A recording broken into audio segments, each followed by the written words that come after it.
L'an 1997. Adresse. Le Père Noël habite en France.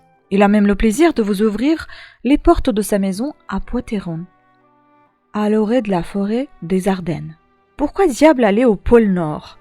Il est là, tout près. D'espiègles et lutins vous accueillent et vous guident sans chéchi. Vous pourrez profiter dans la cuisine de l'étonnante machine à bonbons. Traverser les chambres, pas toujours bien rangées, mais on est entre amis, non?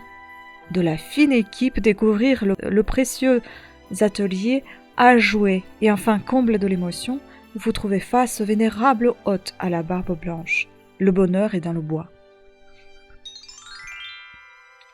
Le don d'ubiquité. Au Père Noël, rien d'impossible. Il a aussi son village atelier en Laponie, à Rovaniemi. La preuve, les timbres-postes y sont à son effigie. Bien sûr, près du cercle polaire, il est plus à l'abri des regards indiscrets de ses fans, mais il reçoit quand même des milliers de visiteurs dans son bureau jonché de courriers triés par ses elfes. On peut aussi le voir dehors, là où la neige étend son blanc manteau, glisser comme un enfant sur sa luge, ou caresser ses chiens de traîneau, ou se promener avec ses rennes. En Laponie, tout est magie. L'an 1998. Scientifique. Le Père Noël est scientifiquement mort.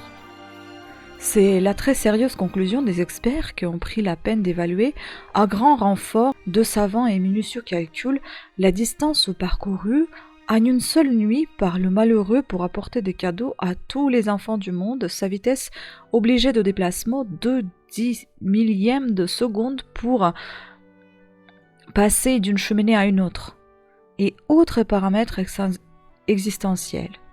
Il en résulte qu'en vertu de lois naturelles comme la pesanteur, même s'il a existé hypothèse admise, le Père Noël a forcément cessé de vivre puisque ce qu'il était appelé à endurer l'a tué depuis longtemps, liquéfié, ce qu'il fallait démontrer. Goodbye.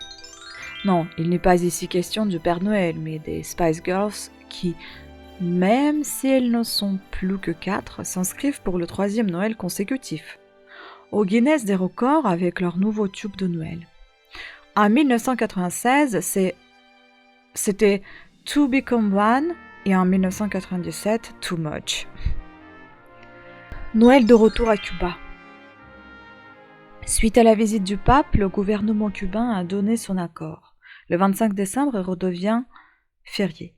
Depuis 1969, la fête et les vacances de Noël avaient été supprimées du calendrier, gommées par l'idéologie communiste.